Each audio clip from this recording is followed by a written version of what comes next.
आजको क्लासमा हामी ब्लक रिड राइट को कन्सेप्टबाट सुरु गर्छौं। fread र fwrite भन्ने हामीसँग फंक्सन छ जसले ब्लक रिड राइट गर्ने काम गर्छ। फंक्सन्सहरु युज गर्दा त्यसको अर्डर, आर्गुमेन्टको संख्या अनि आर्गुमेन्टको टाइप यो तीनटै कुरा तिमीले ख्याल गर्नुपर्छ। हाम्रो प्रोग्राममा भएको कुन चाहिँ ब्लकलाई हामीले राख्न आँटेको हो त्यो बफर हामी अवेलेबल गराउँछौं। दोस्रो भनेको त्यो बफरको साइज हामी अवेलेबल गर्छौं। तेस्रो भनेको नम्बर अफ बफर्स, त्यो साइजको कतिवटा बफर्स, बफर काउन्ट भनौं। अनि त्यसपछि फाइनली कुन फाइल पोइन्टर हामीले कुन फाइलमा गर्न आँटेको त्यो फाइलको फाइल पोइन्टर हामी यहाँनेरि अवेलेबल गराउँछौं। ब्लक डेटा रिड गर्नुपर्ने एक्ज्याक्टली सेम। हामीले रिड गर्न आँटेको त्यो फाइलबाट रिड गर्न आँटेको ब्लक डेटा कुन बफरमा रिड गर्न आँटेको, त्यसपछि कति साइजको डेटा हामी रिड गर्न आँट्दैछौं र त्यो बफर कतिवटा त्यस्ता बफरहरू रिड गर्न आँट्दैछौं, काउन्ट र फाइलको पोइन्टर। नेम एज हाइट 5 जनाको लियो यसले। अब यसलाई मैले फाइलमा राख्नु पर्यो, त्यसैले त मलाई फाइल भेरिएबल चाहियो। मैले फाइल भेरिएबल त बनाउन बिर्सेछु। अब मैले बिर्सेमा यही लाइनमा थप्छु ल, फाइल भेरिएबल। म यहाँ डाइनामिक इन्भाइरोमेन्टमा इन्टर त गर्न पाउँछु, तै पनि मैले नगरेको ल। अब म फाइल ओपन गरिदिन्छु। फाइल ओपन गरौँ। F open. हामीले यहाँनेरि के गर्छौं, फाइल खोल्छौं। हाम्रो फाइलको नाम एउटा दिदैौं। केमा राख्ने हो डेटा, हामी त्यसलाई नाम दियौं। मैले यसमा बल्क अपरेसन भन्ने नाम दिएँ ल। यो फाइलमा म डेटा राख्दै छु, त्यसैले म राइट मोडमा खोल्छु यो फाइललाई। ओपन भइसक्यो यो फाइल। मैले यसमा स्ट्याटसहरु केही मेसेज चेक गराए छैन, यो पनि चेक गर्नु राम्रो हुन्छ हुन चाहिँ। तब पनि अहिले चाहिँ मैले केही पनि गरिन ल। अब यदि यो फाइल खुल्यो करेक्टली भने अब यसमा मैले फाइलमा डेटा राख्न सक्ने भए मैले के युज गर्छु, fwrite। मेरो बफर हुने p5 भने चाहिँ मेरो p हो, p कमा मैले सिधै यसको नाम मात्र लेखे पुग्छ के।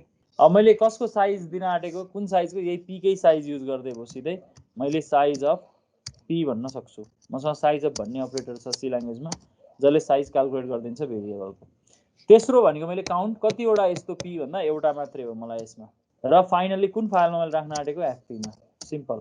यति गर्ने बित्तिकै यसले के गर्दिन्छ भन्दाखेरि फाइलमा डेटा राखिदिन्छ। हामीले फाइल क्लोज गरिदिनु राम्रो हुन्छ। यहाँनेरि फाइल क्लोज गरिदिउँ।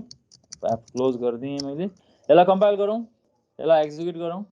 Enter name age and height of 5 persons भन्यो, हामी 5 जनाको हाल्दैछौँ। नेम श्याम भनौँ, एज ओके 19 वर्ष भनौँ, हाइट 170 भनौँ। अर्कोलाई सीता भनिदेऊ, यसको एज भनेको 35 भनिदेऊ, यसको हाइट भनेको 160 भनिदेऊ। रिता भनिदेऊ, 5 जनाको चाहियो नि, 1 2 3 4, अब यो पाँचौं भयो हैन। 67 भनिदेऊ, यसको हाइट भनेको ल 67 नै भनिदेऊ। मैले इन्टर गर्दिएँ। मैले यसमा केही पनि भ्यालु देख्नेवाला छैन किनकि मैले त फाइलमा डेटा राखेको मात्रै छ। मैले डिस्प्ले केही पनि गराए छैन हैन। यो फाइलमा गएर डेटा बस्यो, हामीलाई यो कुरा थाहा भयो। फाइलमा गएर बस्यो भन्ने हामीलाई थाहा भयो है, ठीक छ। अब मैले यो फाइल रिड गर्न सक्छु। यही फाइल ब्लक डेटा राखेको छु भने ब्लक डेटा नै मैले रिड गर्नुपर्छ, नभए यसले गलत भ्यालु रिड गर्छ है त। किनकि त्यो फाइलमा गएर ब्लक डेटा राख्दाखेरि ब्लकमै डेटा गएर बसेको हुन्छ। तिमीले यदि पुटडब्ल्यु युज गरेछौ भने त्यो डेटा फाइलमा गएर हेर्दाखेरि केही पनि बुझ्दैनौ नि। एक्ज्याक्टली त्यस्तै हुन्छ है यसमा पनि। स्ट्रिङ डेटा छ भने चाहिँ त्यो बुझिन सक्छ हैन, त्यो पनि अपरेटिङ सिस्टममा भर पर्छ। अरु डेटाहरु इन्टिजर र तिम्रो फ्लोट डेटाहरु चाहिँ बुझिने भाषामा हुँदैन। त्यही पनि चेक गर्न मन लाग्छ नि, चेक गरौँ न त एकचोटी। हिजो हामीले देखेको पनि होला फाइल, आजै पनि हेरौँ यो bulk operation.txt भन्ने फाइल। तर यसलाई तिमीले यदि fread युज गर्यो भने करेक्टली ती डेटाहरु करेक्टली रिड हुन्छन् है। bulk operation.txt यो फाइल हेर त, यसमा तिमीले टेक्स्ट फाइल करेक्टली देख्छौ होला, अरु चाहिँ तिमीले करेक्टली देख्दैनौ। के सिम्बल आउँछ यहाँ फाइलमा डेटा गएर बसेको छ। राम, श्याम, हरि, सीता र रिता चाहिँ देखियो। अरु चाहिँ हामीले केही पनि बुझेनौं हैन। यहाँ केही चलाउनु हुँदैन है। अब मैले यो डेटा भनेको रिड गर्नुपर्छ। अब त्यसो भए यो फाइललाई हामी फेरि ओपन गरौँ। हामी रिड मोडमा खोल्छौँ। हिजो हामीले यो काम गरिसकेको छौँ। फाइल ओपन गरौँ। मैले त्यही भेरिएबल युज गरेर केही फरक पर्दैन होला नि। हिजो पनि हामीले सेम भेरिएबल युज गरेकै थियौँ, तिमीलाई कन्फ्युजन हुँदैन होला। मैले त्यही फाइल खोल्दै छु तर मैले मोड चेन्ज गर्दै छु। bulk operation डट txt यही फाइल मैले खोल्दै छु तर मैले मोड चेन्ज गरेँ। यहाँ म यसमा रिड मोडमा खोल्दै छु है यो फाइल। यो पार्टलाई म सस्पेन्ड गर्छु, फेरि इनपुट गर्न मलाई झर्को हुन्छ नि त। अनि अब मेरो काम भनेको के हो, रिड गर्नु पर्यो। रिड गर्नलाई के लेख्न मिल्छ, fread लेख्न मिल्यो। fread सिधै है, fread अरु केही गर्नै परेन। फाइलबाट रिड गर्ने हो, ब्लक डेटा रिड गर्ने हो। मैले ब्लक डेटा रिड गर्ने 5 वटा डेटा राखेको छ, मलाई थाहा छ। म 5 वटा डेटा रिड गर्दै छु। अब म 3 टा मात्रै रिड गर्छु भन्न नि मिल्छ, 2 टा मात्रै रिड गर्छु भन्न नि मिल्छ, तर म अहिले 5 वटा रिड गर्छु ल। मैले डेटा रिड गरेर राख्न चाहे p मै राख्न चाहे, यही भेरिएबल छँदैछ मसँग, किन अर्को भेरिएबल बनाउनु हैन। मैले अघि बनाएकै छँदैछ। अनि p को साइज जुन मैले एउटा बफरको साइज भनेको p को साइज भनेर भने अनि कतिवटा p भन्दाखेरि एउटा p भनेर भन्छु है। यहाँनेरि मैले यहीँनेरि हो क्या फिल्टर आउट गर्ने भने मलाई यदि तीनटा मात्रै रेकर्ड रिड गर्न मन लाग्यो भने मैले साइज अफ p भन्दैन, म एउटा मात्रै p0 को साइज भनेर भन्छु। p0 को साइज भन्यो भने तीनटा भन्यो भने यहाँ 3 लेख्न पाइयो नि त, अनि त्यसरी लेख्न मिल्छ। अहिले चाहिँ मैले सबै होल डेटा रिड गर्न चाहेको भएर मैले यसको साइज पुरैको साइज भने p को साइज भने p5 भएपछि यसको पुरै साइज क्याल्कुलेट गर्छ यसले।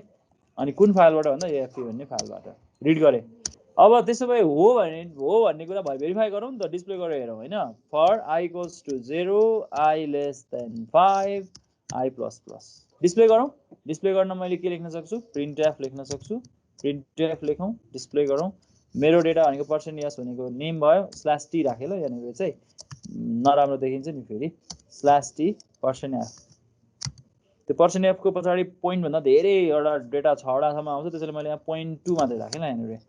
अब हामीले यसमा डिस्प्ले गर्न चाहेको हाम्रो मेम्बर भनेको p मा ल्याएर राखेछौँ। p0 को नाम चाहियो, p0 को मैले त्यहाँ स्ल्यासन पनि पछाडि लेख्दा राम्रो हुन्छ यहाँ, किनकि हरेक डेटा एउटा लाइनमा प्रिन्ट होस्, एकजनाको रेकर्ड एउटा लाइनमा आओस्। स्ल्यासन लेख्दा राम्रो भयो है, त्यहाँनिर नराम्रो देखिन्छ। अहिले सुधार्दा नि हुन्छ आउटपुट हेरेर, तैपनि मलाई त थाहा भइसकेको छ, त्यसैले मैले चाहिँ अहिले नै लेख्दिएँ र एज कम्पाइल गरौँ, यसलाई एक्जिक्युट गरौँ। यहाँ हेर त, अघि मैले राखेको डेटा करेक्टली आइरहेछ। रामको 12 वर्ष भनेको थिएँ 100, श्यामको 19 वर्ष 170, हरिको 34 180, सीताको 35 160, रिताको 67 167 करेक्टली आइरहेछ।